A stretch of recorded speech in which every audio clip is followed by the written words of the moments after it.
Louis Vuitton कौन थे और ये ब्रांड बर्नार्ड के हाथ में कैसे पहुंचा।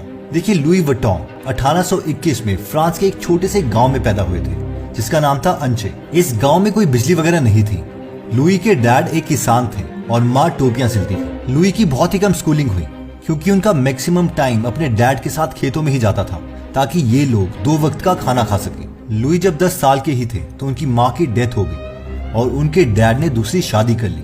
लुई को ये अच्छा नहीं लगा और 13 साल की उम्र में ही वो घर से भाग गए। उनका प्लान था कि पेरिस जाएंगे और वहां जाके वो एक बड़े आदमी बनेंगे। पर पेरिस उनके गांव से 200 किलोमीटर दूर था और उनके पास एक फूटी कौड़ी नहीं थी खाने के लिए भी। लुई को रास्ते में जो भी जॉब मिली वो करते रहे और एक बहुत अच्छी बात ये हुई कि एक कारीगर ने उन्हें नौकरी दे दी। वहां पर लुई ने लकड़ी, कपड़े और मेटल जैसी चीजों के साथ काम करना सीखा और इसी स्किल से लुई फ्यूचर में लुई वुइटन का पहला प्रोडक्ट बनाने वाले थे। लुई को फिर एक ग्रेट अपॉर्चुनिटी मिली। 1851 में एम्प्रेस ऑफ फ्रांस ने लुई को अपने ट्रैवल के लिए सूटकेस बनाने को दिया। लुई के लिए बहुत बड़ी बात थी कि उसे अमीर लोगों के साथ, रॉयल्टी के साथ काम करने का मौका मिला था। 33 की एज में मिस्टर लुई वुइटन ने शादी कर ली और पेरिस में उन्होंने एक दुकान खोली। उस वक्त पर मार्केट में 2 चीजें चल रही थी जिसका मिस्टर लुई वुइटन को बहुत फायदा हुआ।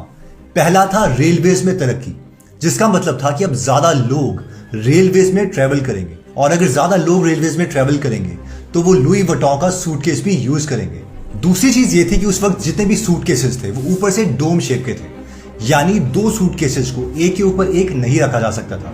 लेकिन मिस्टर लुई वुइटन के डिजाइन किए हुए सूट्स वो फ्लैट थे, यानी एक के ऊपर एक आप जितने चाहे सूटकेसेस रख सकते हैं, मीनिंग ट्रैवल में आसान। लुई के सूट केसेस अब बहुत बिक रहे थे क्योंकि वो हाई क्वालिटी के भी थे।